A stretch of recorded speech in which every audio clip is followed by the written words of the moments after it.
Deus sempre tem um propósito e o propósito de Deus é claro e definido. Existe um segredo na obra de Deus.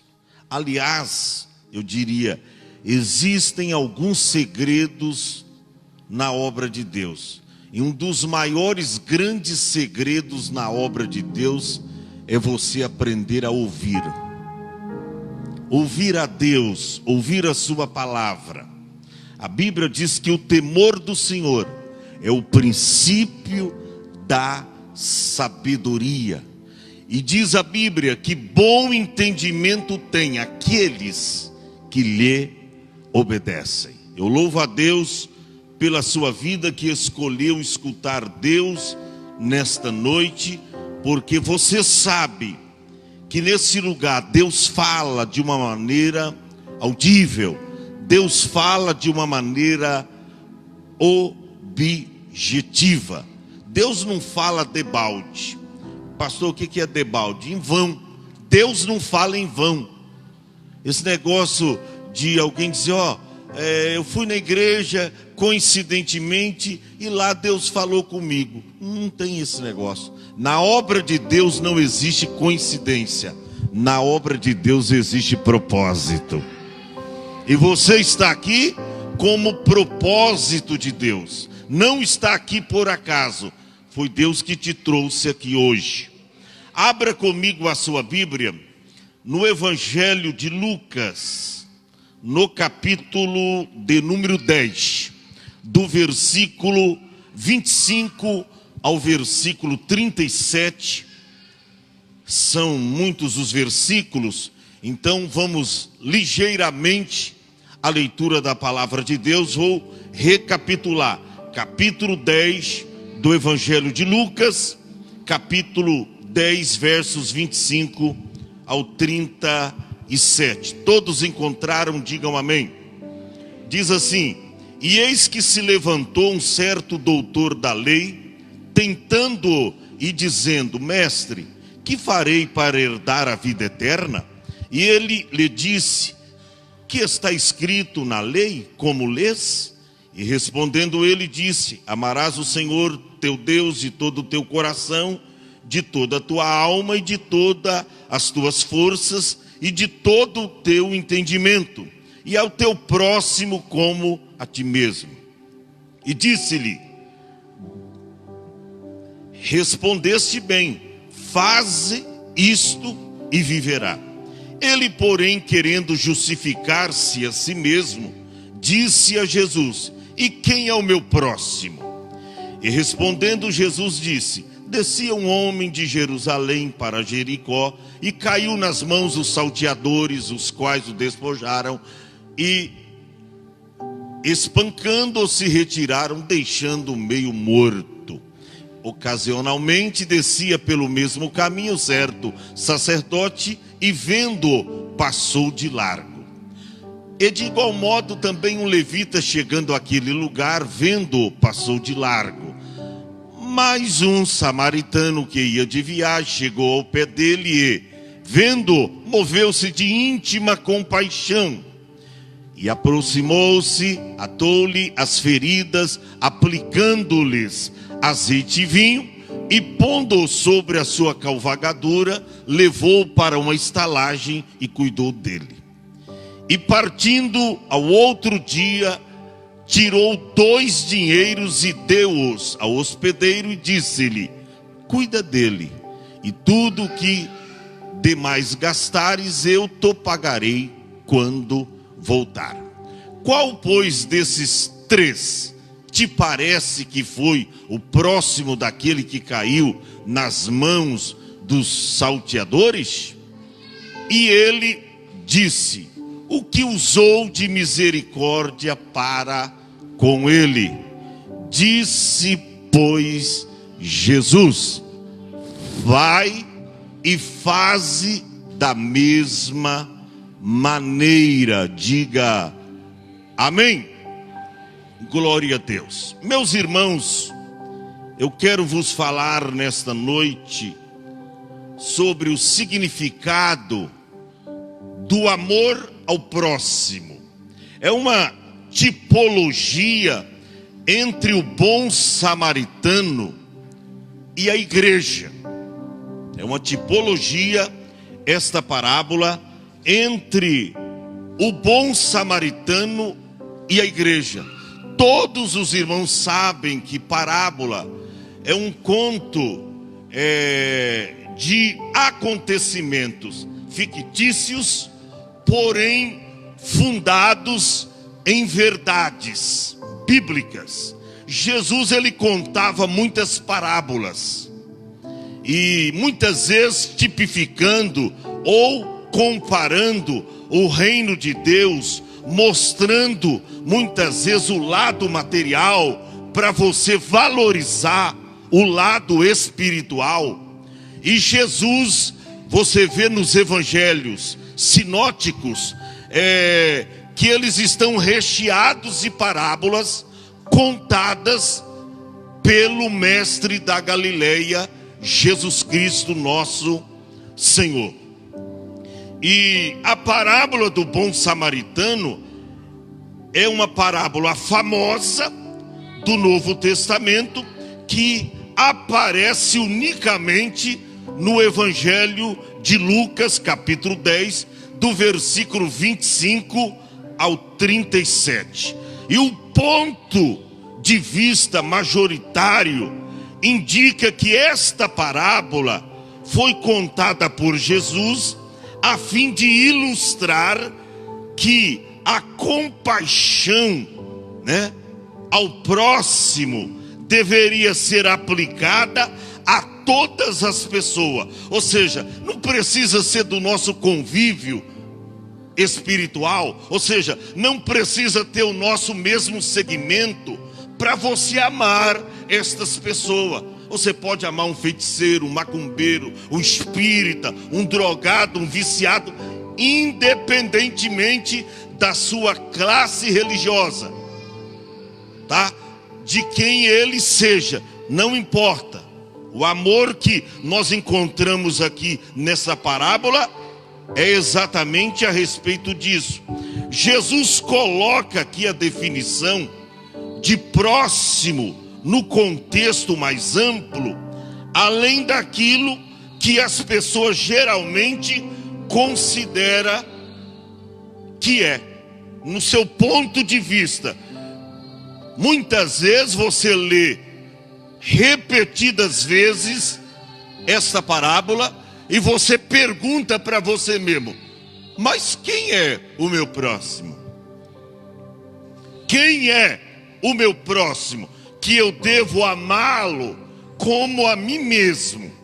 Há esta interrogação nos nossos corações. Então Jesus aqui, ele traz uma representação nesta parábola. Ele fala de Jerusalém representando casa de Deus, e Jericó representando o mundo. Ele diz que um homem descia de Jerusalém para Jericó. Ele fala do sacerdote que representa a lei e a religião. Ele fala dos levitas que representa os religiosos. Ele fala também de um homem que caiu nas mãos dos salteadores, Aqui já representa então o homem pecador, o homem que caiu no pecado. E os salteadores aqui representa Satanás, que qualquer brecha, que qualquer oportunidade que ele tem, ele derruba. E você está pensando que o diabo está preocupado em derrubar pessoas que estão lá fora? O diabo está preocupado em derrubar aqueles que estão aqui dentro, porque os que estão lá fora já estão nas mãos dele. Então o alvo predileto do inimigo é os que estão firmes com Jesus. Por isso eu citei aqui no início do culto: cuidado, aquele pois que cuida está em pé, olhe que não caia. Então preste atenção, ele mostra aqui também que o bom samaritano representa Jesus, eu e você. O bom samaritano aqui da parábola representa Jesus, mas também representa eu e você. Ele fala também de estalagem, e a estalagem aqui representa a igreja. O vinho que foi deitado na ferida do machucado, daquela pessoa que caiu nas mãos dos salteadores, representa aqui a ação do Espírito Santo na vida do pecador, para sarar as suas feridas de alma. É o trabalho que o Espírito Santo faz. A Bíblia diz que o Espírito Santo convence o homem do pecado, da justiça e do juízo. E os dois dinheiros aqui, finalmente na parábola, representa 2000 anos. 2000 anos que já cumpriram. Nós já estamos gastando um pouquinho mais desse valor. Então vamos agora decorrer um pouquinho naquilo que Jesus realmente apresenta nesta parábola. Preste atenção. A Bíblia diz que foi um doutor da lei, está no verso de número 25, que se aproxima, guerreira Arlete, que se aproxima de Cristo, fazendo a seguinte pergunta: que farei para herdar a vida eterna?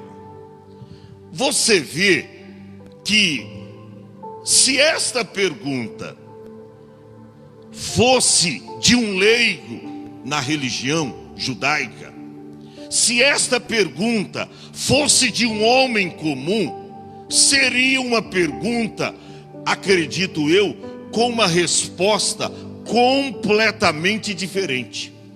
Mas como se trata de um religioso, de um intérprete da lei, porque a Bíblia diz, era um certo doutor da lei. Ou seja, ele já sabia o que ele tinha que fazer de fato para herdar a vida eterna. Ele sabia. Por quê? Porque o doutor da lei, ele era o advogado, o intérprete da lei. Ele já sabia o que ele tinha que fazer para herdar a vida eterna. Mas pastor, que contraposto. Por que então ele procura Jesus para fazer esta pergunta? Olha para cá. Era uma pergunta capciosa. Pastor, estou mais confuso ainda. O que é capciosa? Uma pergunta mal intencionada. Você sabe aquela pessoa que às vezes se aproxima de você, e não importa o lugar, e faz-lhe uma pergunta capciosa. Capciosa. Só para saber qual vai ser a sua resposta, para saber o que está dentro do seu coração.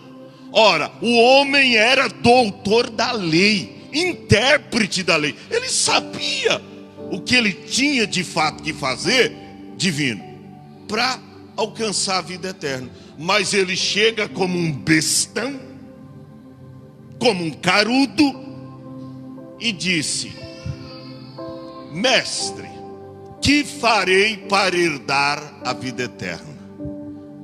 Aí Jesus olha para ele e diz: você está querendo polemizar, né? Sua pergunta é mal capciosa. Aí Jesus, no verso seguinte, olha o que Jesus fala, bem rápido aí, filho, fica atento.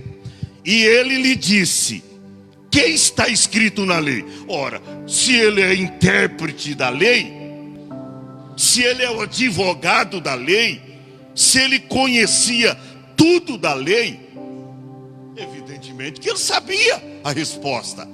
Todavia, Jesus, sua pergunta é capciosa, então eu vou te fazer a seguinte pergunta: o que está escrito na lei? Você é doutor dela, você sabe. E ele apresenta a sua sapiência, e respondendo ele disse: amarás o Senhor teu Deus de todo o teu coração, de toda a tua alma e de todas as tuas forças, e de todo o seu entendimento. e ao teu próximo como a ti mesmo. O assunto poderia ter terminado aí, porque quando ele responde apresentando sapiência, Jesus em seguida diz para ele: e disse-lhe, respondeste bem. Você conhece a letra, você sabe interpretar a lei, você conhece tudo de Velho Testamento, então faz isto e viverá. O que me chama a atenção é que Jesus não diz faz isso e terá a vida eterna.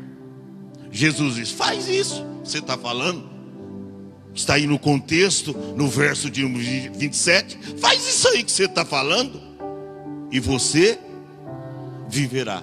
O assunto, Thaís, poderia ter terminado ali, mas o homem queria polemizar. Eu disse, poxa, levei uma freada, uma cortada, porque com Jesus era assim, irmão, não tinha como você encontrar brecha em Jesus. E uma pessoa que tem conhecimento da palavra é assim. Vem alguém querer ventilar, falar mal de alguém para ele já dá uma cortada.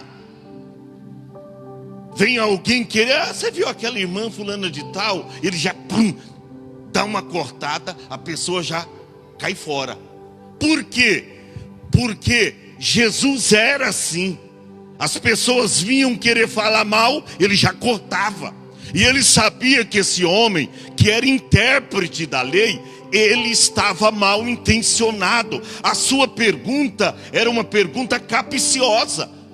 Aí Jesus e você respondeu bem. Faz isso que você está falando, que você diz conhecer, e você viverá.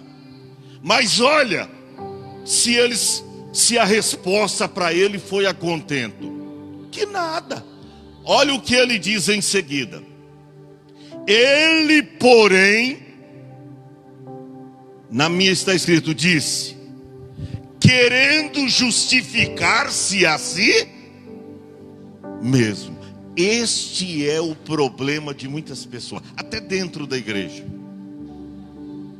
A nossa justificação vem do Senhor. A Bíblia diz lá em Romanos 5, verso 1, sendo, pois, justificado pela fé, temos paz com Deus, por Cristo Jesus nosso Senhor. Quem nos justifica é Deus.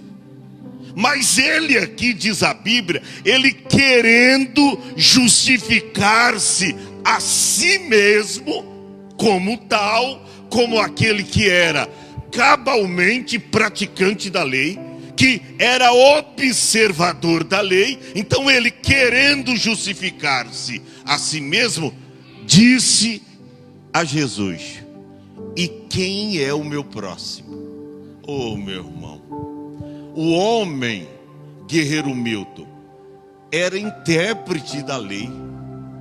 Ele sabia tudo da lei, ele conhecia as letras, ele conhecia tudo da lei, mas agora ele não sabia quem era o seu próximo.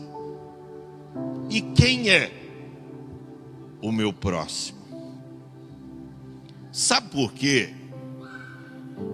Esse homem procurou a Cristo Jesus, não era com um desejo ardente no seu coração, guerreira Helena, de conhecer mais de Deus, conhecer mais de Cristo, ou receber a salvação. Era um homem polêmico, era um homem que só pegava na letra, e a Bíblia diz que a letra mata, mas o Espírito vivifica. Então ele poderia, após Jesus ter dado a resposta certa, ele poderia, muito obrigado, Senhor, eu vou fazer o que o Senhor está falando. Poderia ter morrido o assunto ali, mas ele, querendo justificar-se a si mesmo. E quando você faz algo, até em obras, para justificar a sua justiça, para justificar a você mesmo, a Bíblia diz lá em Isaías que toda a nossa justiça é como trapo de imundícia. Não adianta. É evidente as pessoas que muitas vezes querem justificar a si mesmo pela sua postura, pelas suas atitudes, pelas suas obras, por aquilo que elas fazem. Mas a justificação, ela não vem pelas obras. Paulo escreveu à igreja de Éfeso, capítulo 2, verso 8 do livro de Efésios. Ele diz, pela graça sois salvo por meio da fé. Isto não vem de vós, é dom de Deus. Aí no verso 9 ele diz, e não vem das obras, para que ninguém se glorie. Salvação é uma graça imerecida. A salvação é uma graça vinda de Deus para nós. Mas ele, querendo justificar-se a si mesmo, ele faz essa pergunta, mas quem é o meu próximo? Aí Jesus olha para ele e diz, eu sei que você está querendo polêmica. Eu sei que a sua pergunta é mal intencionada, é capciosa. Mas eu vou te responder. E a Bíblia diz que Jesus então começa a contar uma linda história. Ele diz, olha, descia um homem de Jerusalém para Jericó. Preste atenção. Jerusalém ficava no aclive e fica no aclive alto. Jerusalém está a mais de 800 metros divino, acima do nível do mar. Jericó, por contrapartida, está a mais de 100 metros abaixo do nível do mar. Então há uma diferença muito grande entre você estar em Jerusalém e você estar em Jericó. Jerusalém aí representa a casa de Deus. Jerusalém aí representa a presença de Deus. Você lembra, está lá em Lucas capítulo 24, último versículo, quando Jesus diz, ficai porém na cidade de Jerusalém, até que do alto sejais revestidos de poder. Ou seja, Jerusalém está escrito lá em Isaías também, capítulo 1, capítulo 2, que todo aquele que permanecer em Jerusalém será chamado santo. Ou seja, o homem estava onde mesmo? Em Jerusalém. Mas de repente, ele sente a necessidade, eu não sei, ou o desejo de descer para Jericó. Jericó representa a cidade amaldiçoada, representa este mundo. Por quê? Porque a Bíblia diz que até para aqueles que reedificaram Jericó, e ontem nós ouvimos uma pregação a respeito disso, a destruição de Jericó, Deus diz, será maldito aquele que reedificar ou que construir novamente essa cidade. E o fizeram. Então representa a cidade maldita, representa este mundo. Olha para cá, irmão. Do mundo Jesus te tirou. Como é que você quer sair de Jerusalém, sair do teu lugar, aonde Deus te colocou, para você descer para Jericó? Jericó representa este mundo. Sabe por quê? Porque historicamente falando, Jericó representa a cidade das palmeiras, aparentemente atraente, bonita, viçosa. Jericó é assim, a cidade das palmeiras. Equivale a dizer esse mundo aparente, mas a aparência do mundo passa. João, na sua epístola, ele escreveu, o mundo passa e a sua concupiscência também, mas aqueles que fazem a vontade de Deus permanece para sempre. O mundo passa. A aparência desse mundo passa. O homem está em Jerusalém, mas ele desce para Jericó. Cuidado, você que está em Jerusalém, não desça. Não desça para Jericó. Não desça. Alguns historiadores contam que nessa ocasião havia muitos ladrões que ficavam à beira do caminho, nesse percurso de Jerusalém até Jericó, porque tinha muita gente que passava por ali carregando, transportando ouro. Ou seja, era uma caminhada muito perigosa, porque quadrilhas daquela época, pessoas que gostavam de roubar, ficava à beira do caminho. E quando ainda era uma pessoa só, seria muito mais fácil de ser dominada.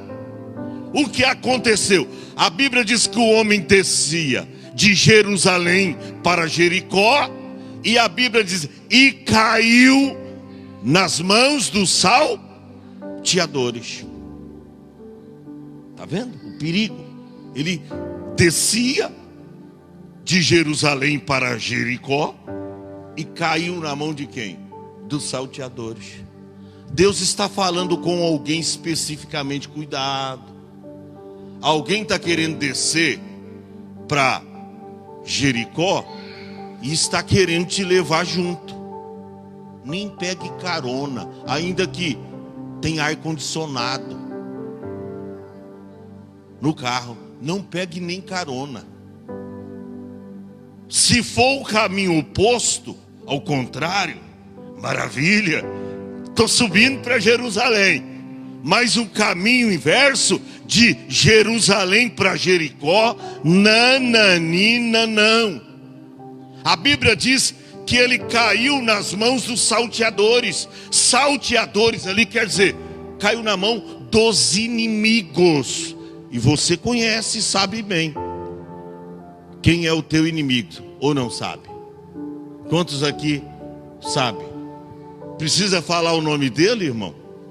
Olha o que Jesus disse, Miguel, João 10:10. Olha lá, Miguel, que coisa linda. O ladrão não vem. O ladrão não vem. Primeiro, para roubar. Primeiro ele vem para roubar. Mas só roubar, não pegaram só o dinheiro daquele homem. Fizeram mais com ele. Ó, vem para matar. Ele vem primeiro para roubar. Depois vem para matar. E depois vem para destruir. Ou seja, o inimigo, guerreiro Arlete, vem até nós com tríplice finalidade. Para matar, ou seja, na ordem cronológica, para roubar, matar e destruir. Tríplice missão. O inimigo vem até nós, roubar, matar e destruir. Aí Jesus disse, mas eu vim, aleluia, mas eu vim para que tenham vida e a tenham com abundância. Então quem está em Jerusalém, que não desça por nada para Jericó. Esses dias atuais, quantas pessoas que estão bem com o Pai, estão bem nas suas igrejas, estão bem com Deus, mas começa a dar ouvido às fofocas, aos mexericos, às conversações, o disse-me-disse, e de repente cai. Falava com alguém ainda esta semana que disse, pastor, dei ouvido a fulano de tal, e agora eu quero voltar novamente, o senhor me aceita? Olha a situação de pessoas que infelizmente, eu não digo nem empresta os ouvidos para os fofoqueiros, mas que muitas vezes Deus os coloca em patamares de honra, patamares de posições elevadíssimas, mas que elas deixam o posto de Jerusalém e elas descem para Jericó. Você lembra das 7 descidas de Jonas? O fujão, ele só foi descendo quando Jonas começou a descer. Desceu 7 vezes. Teve uma hora, guerreira Eleni, que não teve mais como ele descer, que ele desceu tanto que já estava na boca do peixe. Agora não tinha mais para opor onde. Então você vê, grandes sofrimentos poderiam ser evitados quando as pessoas ouvissem mais a voz de Deus, ouvissem mais a voz de Cristo. Quantos acidentes e incidentes ruins poderiam ser evitados se as pessoas dessem ouvido à voz do Senhor? O homem cai nas mãos dos salteadores, e a Bíblia diz que eles não só o roubaram, eles o despojaram, tirou tudo quanto ele tinha. E essa é a missão do diabo. Você está bem com Jesus, você tem alegria, você tem um nome escrito no livro da vida, você tem paz, você tem comunhão com os irmãos. O diabo vem e tira tudo que você tem, tira tudo. Despojaram o homem e espancando. Você vê, além dos ladrões, os salteadores roubarem esse homem, tirou tudo que ele tinha e espancou ele. E aí se retiraram, deixando ele como? Meio morto. Essa expressão meio morto é semi-morto, ou seja, entre a vida e a morte. Deixou ele morto. Aí diz a Bíblia, preste atenção, na mesma ocasião descia quem? Um certo sacerdote. O sacerdote aí representa quem? A lei. Mas Paulo diz em Romanos que a lei era impossível para justificar o homem. Por isso que o sacerdote aí, e você sabe muito bem do que eu estou falando, o sacerdote que representa a religião, porque o sacerdote, ele representava legalmente a lei e a religião. Mas a justiça do sacerdote era representada aí, a suprema autoridade. Porém, diz a Bíblia, lá na carta aos Hebreus, capítulo 7, só para você anotar na sua casa, ler na sua casa, anotar agora, Hebreus 7, 28, que eram homens fracos, homens falíveis, homens fadados ao fracasso. Ou seja, a lei veio, o homem estava caído, todo machucado, precisando de ajuda, mas veio a lei, Thaís, e passou de largo. Ou seja, ele viu o homem, olhou, disse, está precisando de ajuda, mas eu não posso fazer nada. Em outras palavras, eu sou tão religioso que se eu tocar nesse homem, eu vou me fazer imundo. E sabe que tem gente que se alta, o autossuficiente, o impecável, o perfeito dos perfeitos, os impecáveis, que acha que nem precisa de Deus para receber a justificação. Eu acho que nem precisa de Deus para ir para o céu. Eles já vão por conta própria, né? Então, veja bem, assim era o sacerdote. Aí ele chega, passando lá, vê que o homem está precisando de ajuda. Ao invés de chegar, está precisando de alguma coisa? O que eu posso fazer por você? Ele não faz nada disso. Ele passa de largo. Aí, olha o que acontece. De igual modo também o levita. O levita aí representa os religiosos. O sacerdote é a religião. Os levitas, aqueles que diz que as pratica. Representa os religiosos. Os religiosos. Só para dizer e deixar aqui de passagem. Foram os religiosos que crucificaram Jesus.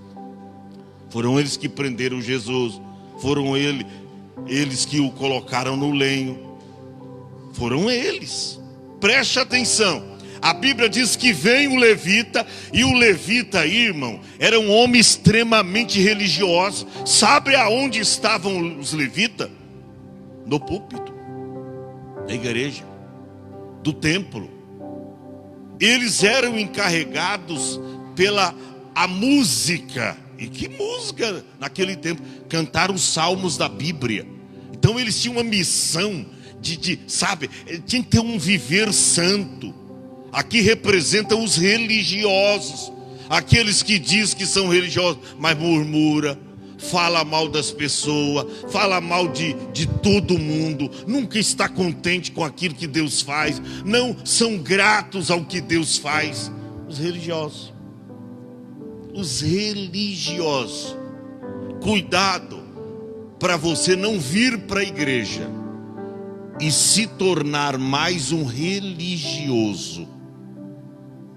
Apenas um religioso que conhece um pouco de Bíblia, que conhece um pouco da palavra de Deus, mas só tem religiosidade. Se identifica mais com um grupo de pessoas na igreja e despreza outrem. Daquela lá eu gosto, porque ela se identifica bem comigo. Mas daquele lá não, aquele lá é durão. Aquele eu já não gosto. Aquela irmã lá, que maravilha, aquela eu gosto. Aquela outra lá, eu já não gosto. Tem gente assim. Então cuidado com a religiosidade. Religiosidade mata, derruba, joga no chão. Olha aí, os homens, primeiro o sacerdote, depois o levita, vendo que o homem estava precisando de ajuda, tanto o sacerdote como o levita, diz que ele vendo, ou seja, ele viu. Eu não tinha desculpa, pastora Ruth, de passar e disse, não, mas eu passei meio desapercebido. Eu estava assoviando um hino, sabe? Foi na cruz, e eu passei desapercebido. Eu não vi. Não vi o quê? Religiosidade.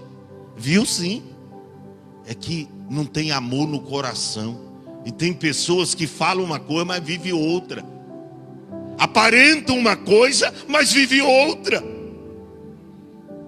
Está cheio de pessoas assim hoje. O nosso mundo está cheio de religiosos.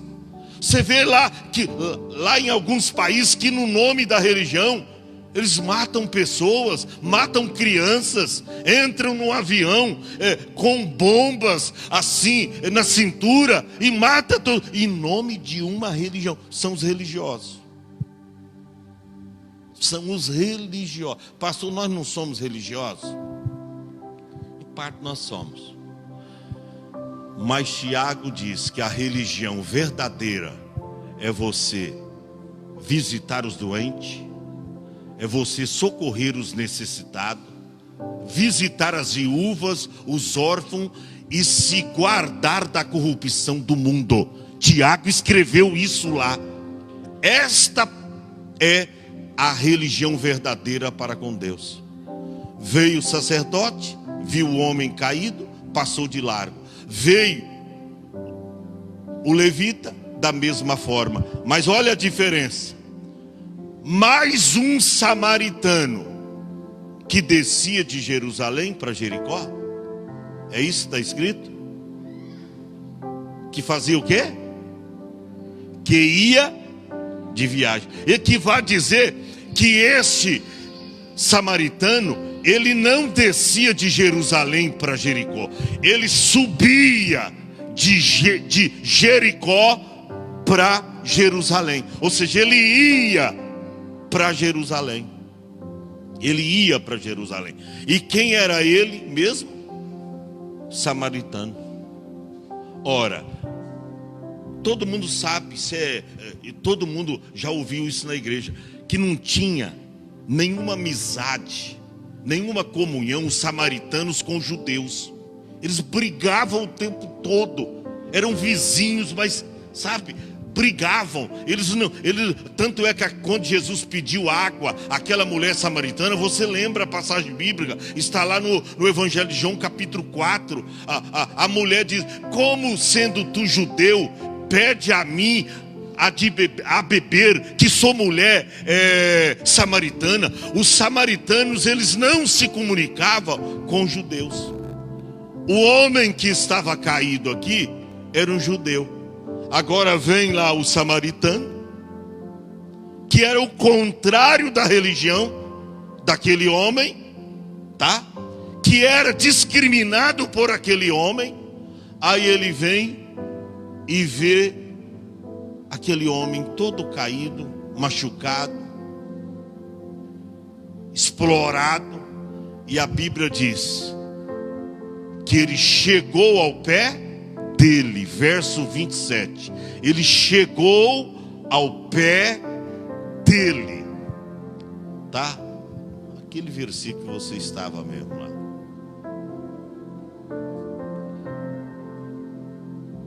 Tá aqui. E quando chegou ao pé dele, vendo-o, moveu-se de íntima compaixão. Olha a atitude, irmão. Ele chega e olha que o homem está precisando de ajuda. Olha para cá, olha a cena, olha o cenário. O sacerdote, que representava a religião, passou de largo. Não fez questão de ajudar aquele homem. Vem os levitas, os religiosos, passa de largo. Mas o samaritano, quando viu aquele homem precisando de ajuda, chegou ao pé dele e vendo, moveu-se de íntima compaixão. Oh, irmão, isso é muito forte. Isso é o amor de Deus. Isso é o amor verdadeiro que emana de Deus para os nossos corações. Que quando você olha para alguém, você não olha vendo os seus defeitos, as suas limitações. Você olha e nos seus olhos estão o amor de Deus. Moveu-se de íntima compaixão. E o que ele fez? E aproximando-se, atou-lhes as feridas, deitando-lhes azeite e vinho.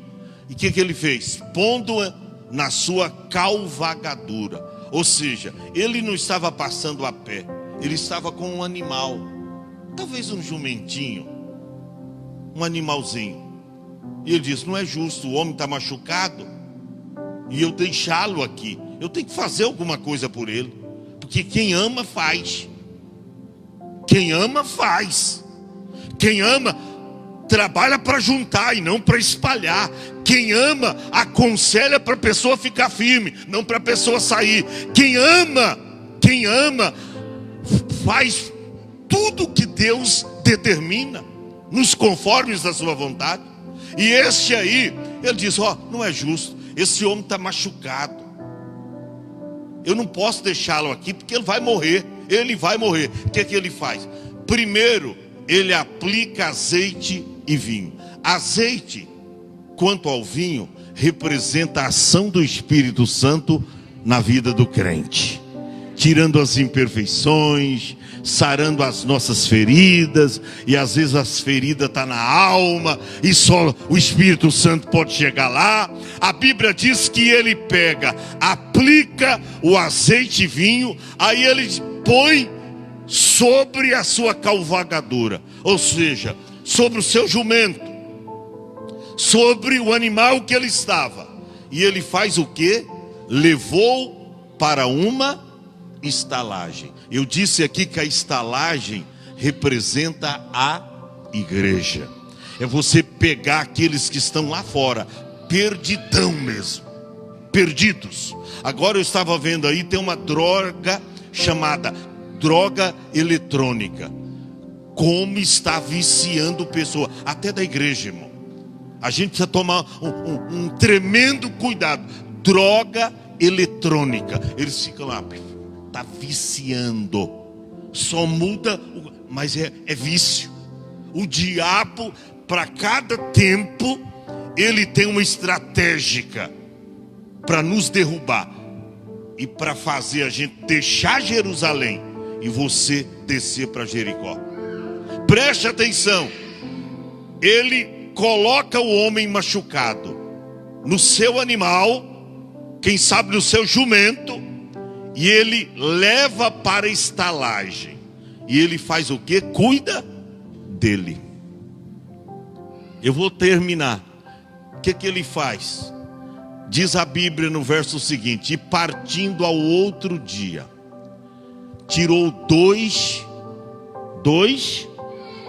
dinheiros e deu-os ao hospedeiro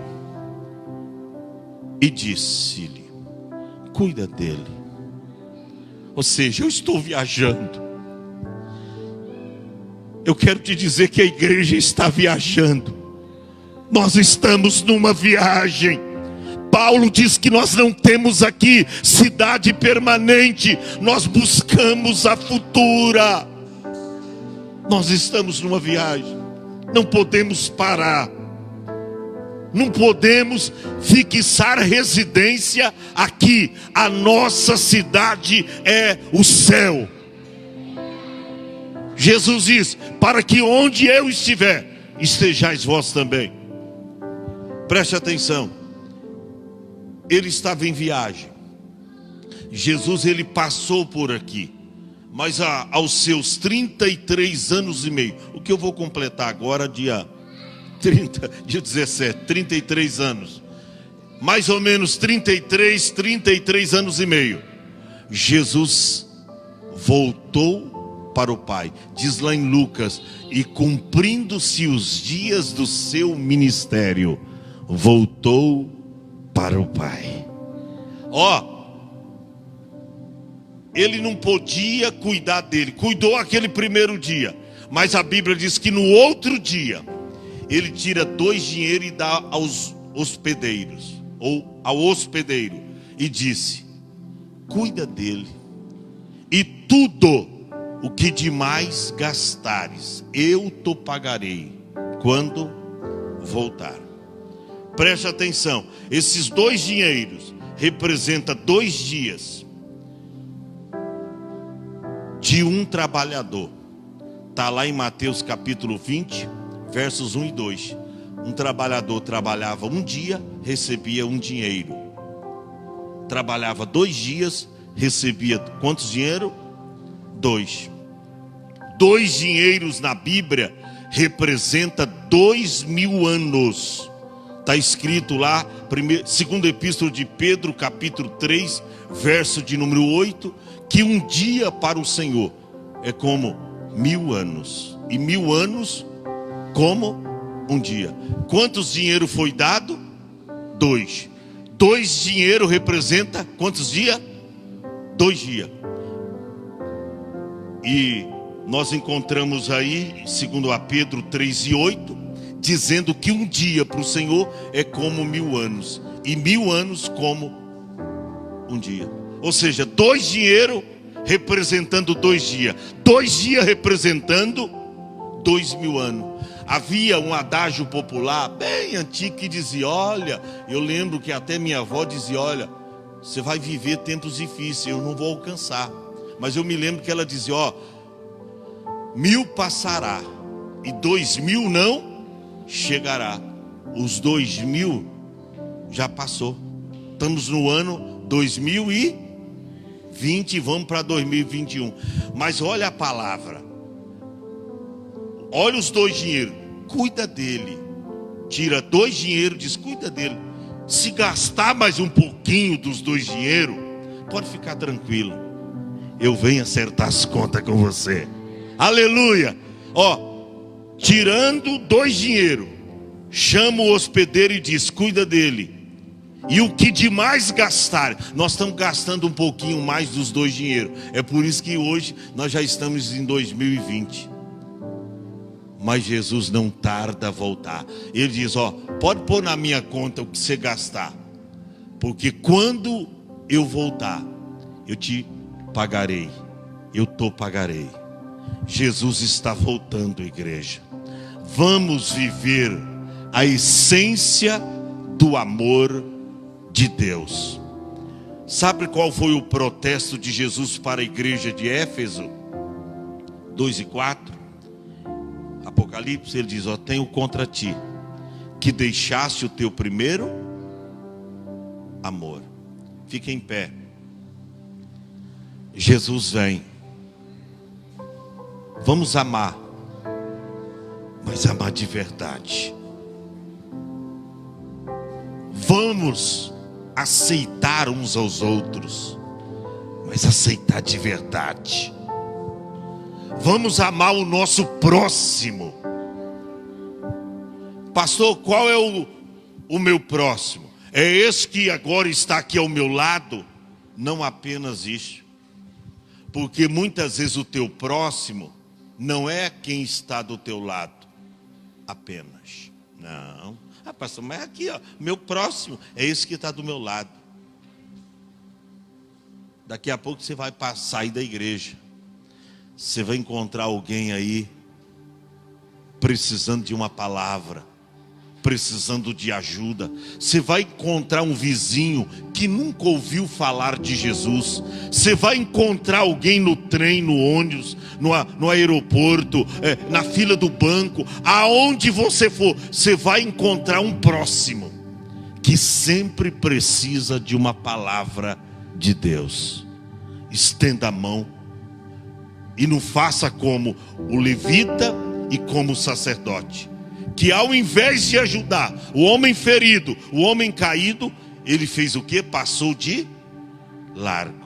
Ou seja, diz, ó, eu não estou nem aí, eu já estou salvo, eu já não preciso mais.